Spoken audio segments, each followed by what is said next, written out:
Muy buenas noches, amigos de Next Noticias, y hoy vamos a hablar sobre las vacunas y el efecto en las mujeres. Bueno, vamos a hablar precisamente de una en específico que a partir de esta semana pues ya se abrió para que las mujeres a partir de los 30 años fueran vacunadas voluntariamente. Se trata de la AstraZeneca y yo quise hablar con la doctora Marta Illueca. Ella es investigadora clínico, quien nos va a hablar un poco sobre estas dudas que como mujeres presentamos, y yo me incluyo en ese grupo de mujeres, presentamos al permitir que la vacuna ahora sí sea para mujeres a partir de 30. Doctora, ¿cómo está? Gracias, Johnny, muy bien, y gracias por la invitación.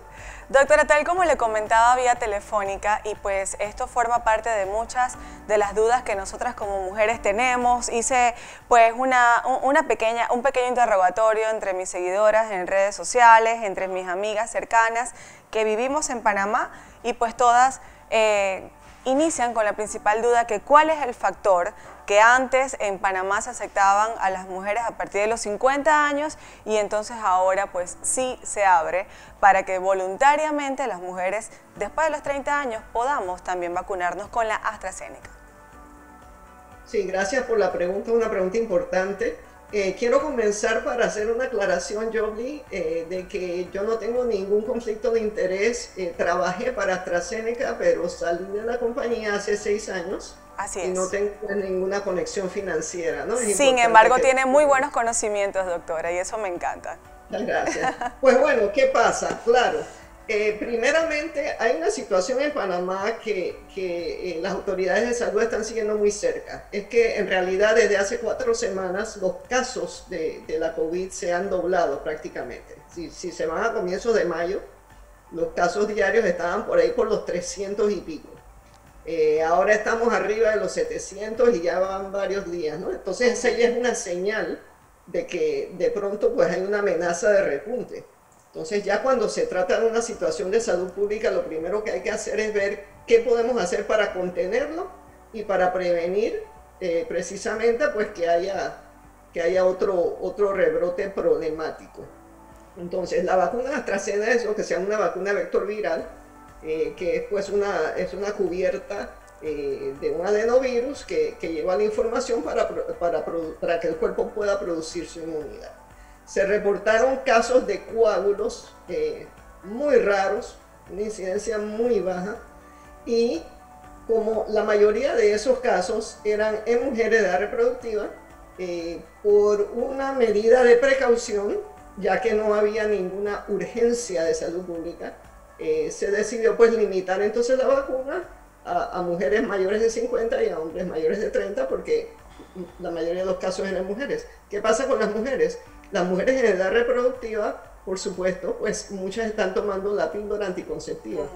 La píldora anticonceptiva pues conlleva riesgos y bastante altos de coágulos, aunque son por un mecanismo diferente. Pero para darles una idea, pues entre 500 a 1200 casos por millón de mujeres que tomen la píldora. Así es. Que era la pregunta, la duda que teníamos. ¿Cuál es el porcentaje real? Puesto que hay muchas mujeres, de hecho, conozco de personas que dicen no me la voy a colocar, definitivamente no me la voy a colocar, voy a esperar pues poderme colocar otro tipo de vacuna, pero no va a ser específicamente la AstraZeneca. Claro, desafortunadamente ha habido muy mala publicidad, como quien dice. El doctor Eduardo Ortega hizo un análisis hace un par de días que es muy importante porque da una perspectiva que hay que tomar en cuenta. El país que más ha usado la vacuna AstraZeneca es Inglaterra, y las autoridades regulatorias tanto de Inglaterra como europea, la EMA, la Agencia Medicinal Europea, han determinado que los beneficios de la vacuna sobrepasan con creces los riesgos tan raros de este tipo de coágulos. Entonces, ¿qué pasa? Cuando se administra la vacuna AstraZeneca en Panamá, en ese periodo de más o menos 7 semanas, esas primeras 7 semanas entre mediados de abril y esta semana, se dieron varios miles de casos de COVID en mujeres de esta edad que no estaban vacunadas. Es correcto. ¿No? Y si estamos hablando de que hay varios miles de personas, de mujeres, que pudieron haberse prevenido de tener la COVID por haberse vacunado, entonces es una decisión de riesgo-beneficio que está muy clara. Nos estamos preocupando por unos casitos raros, son importantes, no me vayan a malentender, son importantes, pero son raros y son muy pocos.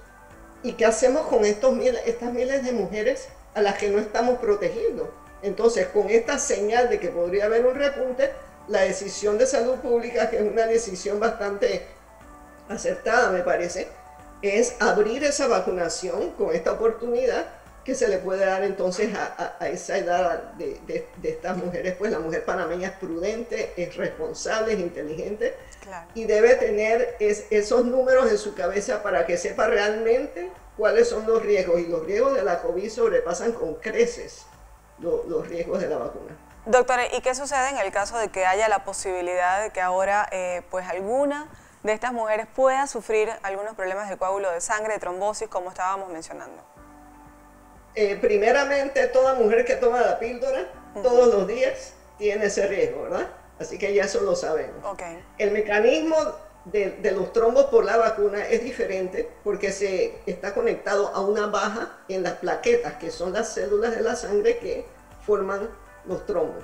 Pero ya sabemos que hay señales. Cuando se han producido esos coágulos, ha habido señales como dolores de cabeza intensos, dolores de pierna, dolores de pecho, dificultad para respirar, y la cuenta de sangre ha mostrado la baja de plaquetas. Ya sabemos cómo diagnosticarlo a tiempo, y también sabemos que no hay que tratarlo con heparina, porque hay una conexión ahí en el mecanismo, hay una conexión con esa sustancia de la heparina, pero se sabe que se puede tratar, por ejemplo, con gamma-globulina intravenosa. Entonces tiene tratamiento, tiene criterios de diagnóstico, es muy raro, y se sabe pues que es esa primera dosis la que causa el riesgo aumentado.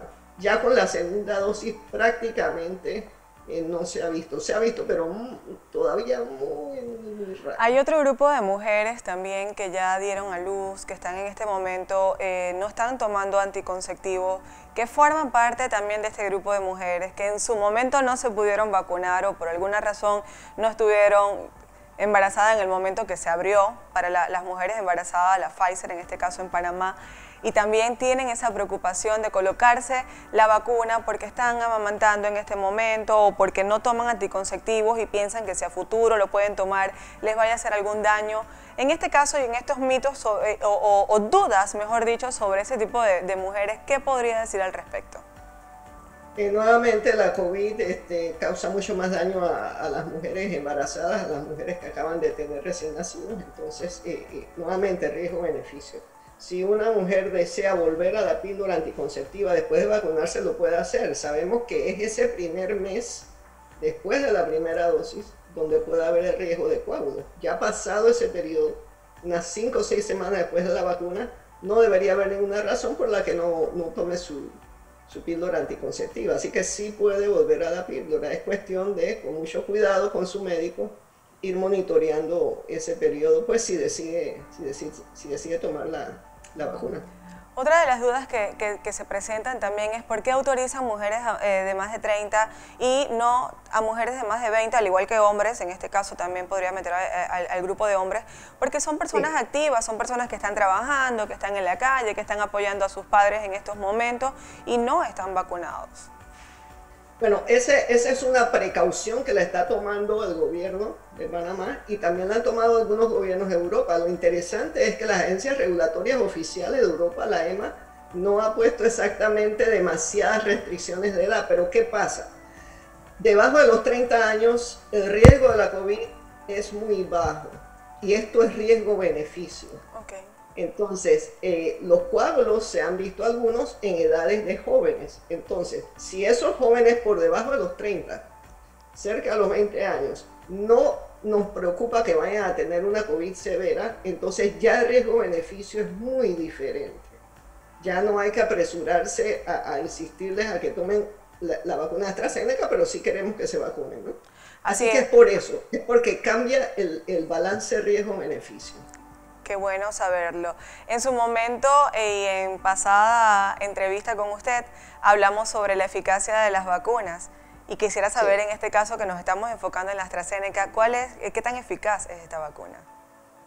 Ok, las vacunas tienen un rango de eficacia que va desde el 60 y pico por ciento, en el caso de AstraZeneca se ha reportado en sus estudios entre 65 a casi 80%, y en los datos que se llaman del mundo real, después de que se ha usado todos estos meses, esa efectividad se ha calculado que podría ser hasta de 90%. Ahora, eso de efectividad, ¿qué quiere decir? Que baja la posibilidad de que una persona contraiga la infección. Lo que es más importante, que se aplica a las vacunas principales, es la disminución de la muerte y de la enfermedad severa por la COVID. Y la vacuna AstraZeneca tiene esa efectividad contra estas dos circunstancias tan altas como las otras, que es casi 100%. Disminución de muerte y disminución de enfermedad severa. Así es, bueno, nosotros vivimos un caso muy cercano, el caso de mis padres, que luego de haberse vacunado, en este caso en Chile de la Sinovac, presentaron COVID, dieron positivo en COVID y mi papá, que es diabético e hipertenso, no presentó ninguna complicación, gracias a Dios. Así que realmente es interesante creer en las vacunas, creer en la eficacia de cada una de ellas y bueno, todas las dudas que tengamos, para eso están los especialistas, para poder aclarar todas las dudas que tengamos. Así mismo es, y la mejor vacuna en realidad es la que uno tiene la oportunidad de ponerse, porque esa es la vacuna que inmediatamente va a ofrecer protección y en Panamá pues se están escogiendo con mucho cuidado y no le tenga miedo a las vacunas, es como si le tuviera miedo a subirse a un carro, porque pueden tener un accidente. Pero nosotros no vamos a dejar de montarnos en carros todos los días, ni vamos a parar el tráfico, ni vamos a eliminar los carros. Es algo así parecido. Claro que puede haber algo que salga mal, pero hay millones y millones y millones de personas ahora mismo que han recibido esta y otras vacunas y no les ha ido mal. Y para quien realmente, si es que existe, realmente no está recomendado utilizar este tipo de vacuna. Mira, hay condiciones hematológicas quiere decir enfermedades en la sangre, en que hay, por ejemplo, una producción baja de plaquetas. Y esto estoy hablando en teoría porque no tenemos suficiente información para decirlo. Pero si vamos a preocuparnos por los trombos, entonces vamos a decir, ok, si tenemos una persona que sufre de trombos, que activamente tiene trombos, o que activamente sufre de baja de plaquetas, o lo más importante, que haya tenido un cuadro parecido porque le haya administrado heparina, esas serían las personas que quizás diríamos, ok, quizás no nos tomamos ese riesgo con esta vacuna. Así es, bueno doctora, muchísimas gracias, tan valiosa información. Sé que muchas de las mujeres en Panamá que estamos esperando pues por anotarnos, ya yo me anoté igual, pero yo dije yo quisiera esperar a hablar con la doctora Marta para irme tranquila, porque bien lo dice, lo más importante es vacunarnos porque la enfermedad es peor. Gracias doctora por estar con nosotros esta noche. Gracias a ustedes, buenas noches.